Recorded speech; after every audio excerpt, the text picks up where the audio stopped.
കോൺഗ്രസിന്റെ പ്രതിനിധി അഡ്വക്കേറ്റ് മഞ്ജുവിളാകം ജയിലിലേക്കാണ്. ശ്രീ ജയൻ, ഈ കേസിൽ ഇതുവരെ 26 പേരാണ് അറസ്റ്റിലായത്. ഞാൻ നേരത്തെ ആ കണക്ക് പറഞ്ഞു, 300 പേർ പ്രതിപട്ടികയിലുണ്ട്. പക്ഷേ മറ്റുള്ളവരെ പിടികൂടുന്നതിലേക്ക് പോലീസിന്റെ ആ ഒരു ജാഗ്രത എത്തുന്നില്ല എന്നതാണ് ഉയരുന്ന ഒരു സംശയം. യഥാർത്ഥത്തിൽ ഈ ആക്രമണം നടത്തിയതിന് നേതൃത്വം നൽകിയവർ നേതൃത്വമാണ്, പാർട്ടി നേതൃത്വമാണ്. അവിടെ രാജ്യസഭ എംപിമാർ വരെ അവിടെ വന്ന് ഈ ആക്രമണത്തിന് ആഹ്വാനം നൽകുന്ന ദൃശ്യങ്ങളൊക്കെ നമ്മുടെ മുന്നിൽ ഉണ്ട്. പക്ഷേ നേതൃത്വത്തിലേക്ക് ഇതുവരെ ഒരു അന്വേഷണവും ചെന്നെത്തുന്നില്ല. അവിടെ കോൺഗ്രസും CPM-ഉം തമ്മിൽ ഒരു ഡീലുണ്ടോ എന്നുള്ള ഒരു സംശയമാണ് പൊതുസമൂഹം ഉയർത്തുന്നത്. കാരണം ഉന്നത നേതൃത്വത്തെയൊക്കെ മാറി നിന്ന് വിമർശിക്കാൻ എളുപ്പമാണ്, പക്ഷേ അവരിലേക്കൊരു നടപടി, അവരെ പ്രതിചേർക്കുന്ന അവസ്ഥയിലേക്ക്, കാരണം ഗൂഢാലോചന എന്ന് പറയുന്നത് ചെറിയ കാര്യമല്ലല്ലോ, അവരെ ആ ഒരു ഗൂഢാലോചന തലത്തിലേക്കൊക്കെ ഈ കേസിന്റെ അന്വേഷണം എന്തുകൊണ്ട് ചെന്നെത്തുന്നില്ല? കാരണം ഏതാണ്ട് ഒരു മാസമാവാൻ പോവുകയാണ്.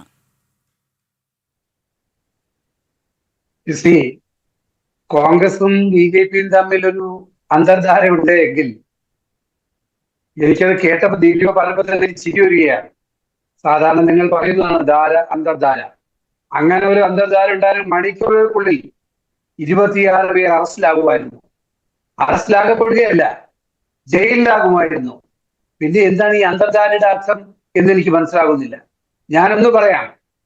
അന്ന് കേരളത്തിലെ ആഭ്യന്തര വകുപ്പ് മന്ത്രി ശ്രീ രമേശ് ചെന്നിത്തല പത്രക്കാരോട് പറഞ്ഞ് നമുക്ക് എല്ലാവർക്കും അറിയാം, ശക്തമായ അന്വേഷണം, ഈ ED അന്വേഷണമൊന്നും ആഭ്യന്തര വകുപ്പിനെ അറിയിച്ചിട്ടല്ല നടന്നത്. അതിൽ പരാതിയില്ല.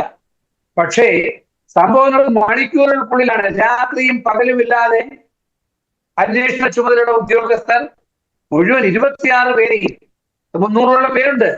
നേരത്തെ ഇവിടെ സൂചിപ്പിച്ചതുപോലെ അവിടെ സംസ്ഥാന നേതാക്കൾ, നിലവിലെ MLA-മാർ, സംസ്ഥാന മുൻ MLA-മാർ, നേതാക്കളെല്ലാം അവിടെ ഉണ്ട്.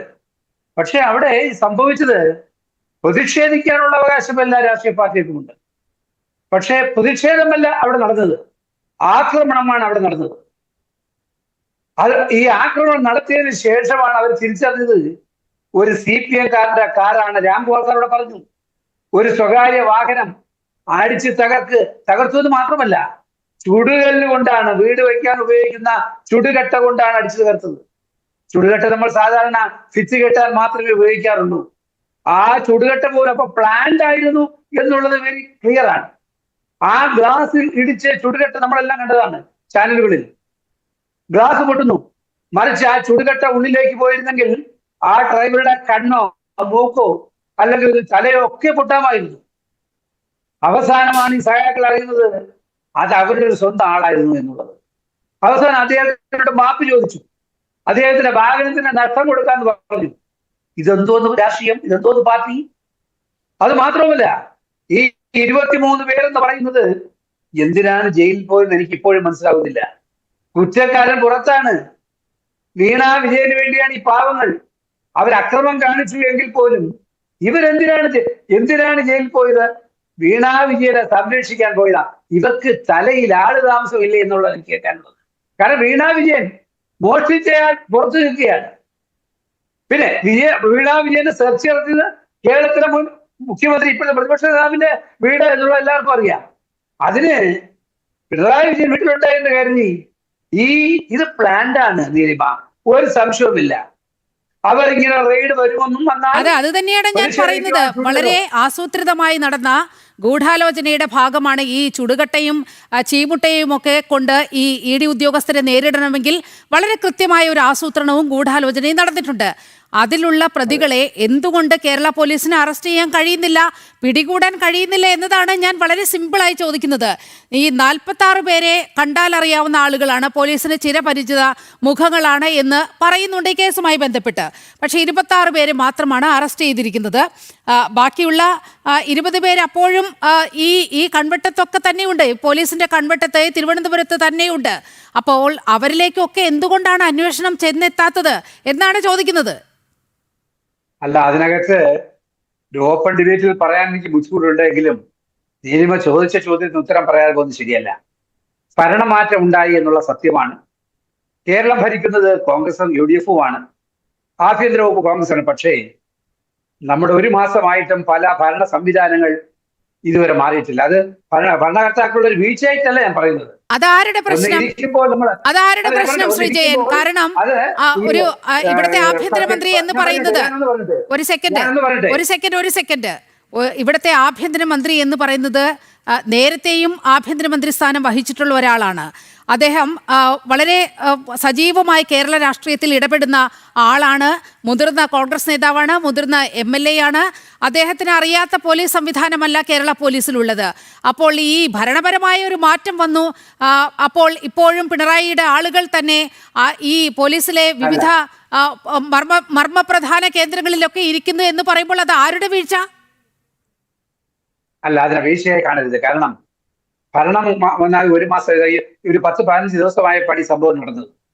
ഭരണം മാറിയെങ്കിലും സ്പീക്കറുടെ തെരഞ്ഞെടുപ്പ്, ഡെപ്യൂട്ടി സ്പീക്കർ തെരഞ്ഞെടുപ്പ്, അത് കഴിഞ്ഞ് ഇപ്പോൾ വന്ന ധവളപത്രം, പിന്നെ ബഡ്ജറ്റ്, ഇതുമായി ബന്ധപ്പെട്ട് സത്യം പറഞ്ഞാൽ ഈ ഒരു മാസ കാലഘട്ടം സർക്കാരിന്റെ ഒരു പണിപ്പുരയിലായിരുന്നു.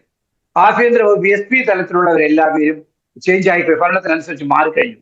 ഇനി DYSPയും അത് തൊട്ട് താഴോട്ടുള്ള പോലീസ് സംവിധാനം മാറേണ്ടതായിട്ടുണ്ട്. നമുക്കറിയാം, സർക്കാർ വെച്ച ഗവൺമെന്റ് ലീഡർ മാറ്റുക എന്ന് പറഞ്ഞാൽ ഒരു സുപ്രഭാതത്തിൽ നാളെ രാവിലെ അങ്ങ് മാറ്റാൻ പറ്റില്ല. അതിന് ഗസറ്റ് നോട്ടിഫിക്കേഷൻ കൊടുത്ത് അതിന് ചില നടപടിക്രമങ്ങളുണ്ട്. അത് കഴിഞ്ഞാൽ മാത്രമേ അഭിഭാഷകരെ അഭിഭാഷകരെ മാറ്റാൻ കഴിയുള്ളൂ. അപ്പൊ അതിന്റെ നടപടിക്രമങ്ങൾ നടന്നു വരികയാണ്. ഇതിനിടയിലാണ് പെട്ടെന്ന് ഈ റെയ്ഡും പെട്ടെന്ന് ഈ സംഭവം നടന്നത്. ഞാൻ അറിയാൻ കഴിഞ്ഞത്, എനിക്ക് മനസ്സിലാക്കാൻ കഴിഞ്ഞത്, ഇത് മ്യൂസിയം സ്റ്റേഷന്റെ കീഴിലാണ്. മ്യൂസിയം ഇപ്പോഴത്തെ CA ആയിരിക്കുന്ന ഈ കഴിഞ്ഞ 10 വർഷം യൂണിഫോം ധരിക്കാതെ സ്പെഷ്യൽ സ്ക്വാഡിൽ വർക്ക് ചെയ്ത ഒരാളാണ്. കടുത്ത CPM കാരനാണ്. പുള്ളിയാണ് അവിടുത്തെ CA. ഇപ്പോഴും അദ്ദേഹത്തിന്റെ കീഴിലാണ് ഈ അന്വേഷണം. എന്നാൽ പോലും കേരളത്തിലെ സർക്കാരിന്റെ ആഭ്യന്തര വകുപ്പിന്റെ ശക്തമായ ഇടപെടലാണ് 26 പേർ അറസ്റ്റായത്. കേസുകൾ കൃത്യമായി നടക്കുന്നുണ്ട്. SIT രൂപീകരിച്ചിട്ടുണ്ട്. അതിന്റെ കാര്യങ്ങൾ കൃത്യമായി നടക്കുന്നത്. അതിനൊന്നും ഒരു വിട്ടുവീഴ്ചയും വേണ്ട, ഒരു അന്തർധാരയെന്ന് സംശയം വേണ്ട. പിന്നെ പ്രൈം മിനിസ്റ്റർ ഇപ്പൊ ഇടപെട്ടു എന്ന് പറഞ്ഞു, 100% നല്ലത് തന്നെയാണ്. ഞാൻ ഒരു കാര്യം ചോദിക്കട്ടെ, ഈ സംഭവം നടക്കുമ്പോൾ TV ചാനലുകൾ ന്യൂസ് എഴുതി കാണിച്ചു, ഗവർണർ റിപ്പോർട്ട് ആവശ്യപ്പെട്ടു. എന്തിനായി? പിന്നെ ഗവർണറെ എന്ത് നടപടി എടുത്തു നമ്മൾ ആരും അറിഞ്ഞില്ല. ഒരു റിപ്പോർട്ട് ചോദിച്ചു, അത് കൊടുത്തോ ഇല്ലയെന്ന് അറിയണ്ടേ? ഗവർണറുടെ ഓഫീസിൽ നിന്ന് പറയണ്ടേ? അല്ലെങ്കിൽ അത് കൊടുത്തിട്ടുണ്ടോ ഇല്ലയെന്ന് പറയണ്ടേ? അതുപോലെ ഒരു പ്രധാനമന്ത്രി റിപ്പോർട്ട് ആവശ്യപ്പെട്ടു ഒന്നും നടന്നിട്ട് കാര്യമില്ല. പിന്നെ ഈ ED നമുക്കറിയാലോ, EDയുടെ സെർച്ചും റെയ്ഡും എല്ലാം കാലാകാലങ്ങൾ ഇവിടെ രാംകുമാർ സാർ പറഞ്ഞല്ലേ, P. ചിദംബരത്തിന്റെ ഓഫീസ് പോലും കാലാകാലങ്ങൾ ഇതിന് BJP ഭരിക്കുമ്പോ അവർക്ക് കിട്ടുന്ന 1000 വെപ്പണായി ഉപയോഗിക്കുകയാണ്. അതായത് ED ഞങ്ങൾ സപ്പോർട്ട് ചെയ്യുന്നില്ല. കാരണം പ്രതികളെ ഇപ്പൊ ഞാൻ ചോദിക്കട്ടെ, ഇപ്പൊ എനിക്കെതിരെ ED അന്വേഷിക്കുന്നു. അല്ല ശ്രീ മഞ്ജുളാകൻ ജയൻ, ഞാൻ ഒരു കാര്യം ചോദിക്കട്ടെ.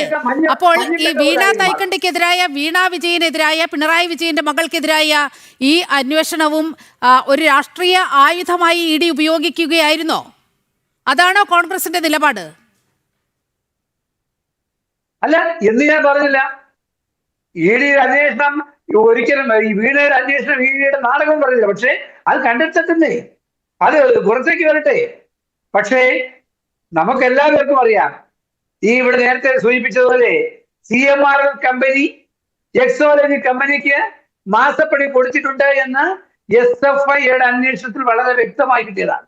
അപ്പൊ ഞങ്ങൾക്ക് അറിയേണ്ട, ഈ കേരളത്തിൽ ജനതയ്ക്ക് അറിയേണ്ടത്, CMRL കരിമണൽ കമ്പനി കൊടുത്തിട്ടുണ്ടോ, അത് എക്സോളജി കമ്പനി വാങ്ങിയിട്ടുണ്ടോ, എങ്കിൽ അത് എന്തിനു കൊടുത്തു, എന്തിനു വാങ്ങി? നമുക്കറിയാം ഇതിനിടയ്ക്ക് ഇതുമായി ബന്ധപ്പെട്ടുള്ള SFIയുടെ റിപ്പോർട്ടൊക്കെ വളരെ കൃത്യമായി പുറത്ത് വന്നിട്ടുള്ളതാണ്.